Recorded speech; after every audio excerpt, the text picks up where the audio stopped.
Өңірде балалар арасында жедел ішек ауруы өршіп тұр. Жыл басынан бері 470 адам сырқаттың осы түрімен шалдықса, оның 61%-ы 2 жасқа дейінгі бүлдіршіндер.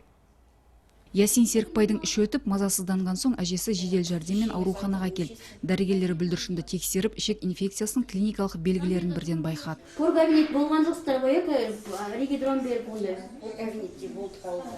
22 күні кабинетте бердіңіз. Жаз шыққалы жұқпалы аурулар ауруханасына түсушілер саны күрт артады. Олардың басым бөлігі балалар. Жеке бас гигиенасына салғырт қарау, үй жағдайында дайындалған тағамдардың дұрыс сақталмауы жедел ішек инфекциясының өршуіне себеп болып отыр. Бұл ретте мамандар әсіресе аптап ыстықта күн астында қақталған бау-бақша өнімдерін балаларға беруге болмайды деп дабыл қағуда. Себебі қауын қарбызда улы нитраттардың нормасы шамадан асып кеткен жағдайлар жиілеген. 1 жасқа дейінгі, 5 жасқа дейінгі балалардың арасында жедел ішек инфекциясы ауыр түрде өтуде.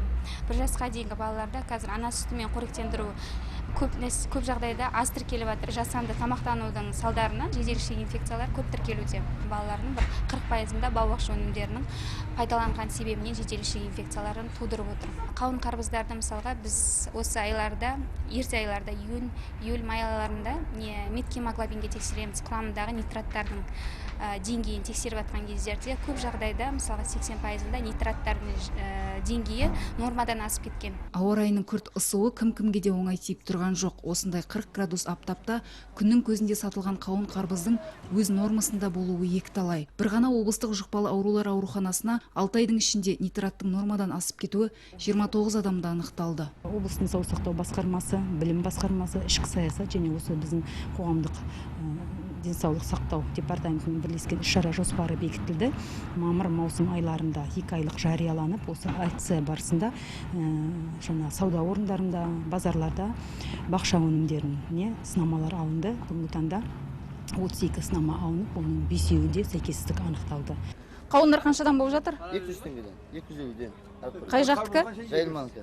Маған екеуін беріп жіберіңізші, шағындарынан. Қарбыз айта бер, Данхан ар жаққа. Ол 200-ден басталады. Тағы біреу.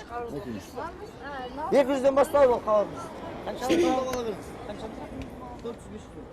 Бүгінде көкөніс бақша дақылдары қаланың кез келген жерінде сатылып жатыр. Сараптама орталығының мамандары қауын қарбыз өнімдеріне 300-ден аса сынама тексеру жүргізді. Оның 6-ауынан оң нәтиже анықтады. Қалай болған күнде де дәл осылай ашық аспан астында ашық күйінде сатылып жатқан қауын қарбызы сатып аларда мұқият болған жөн.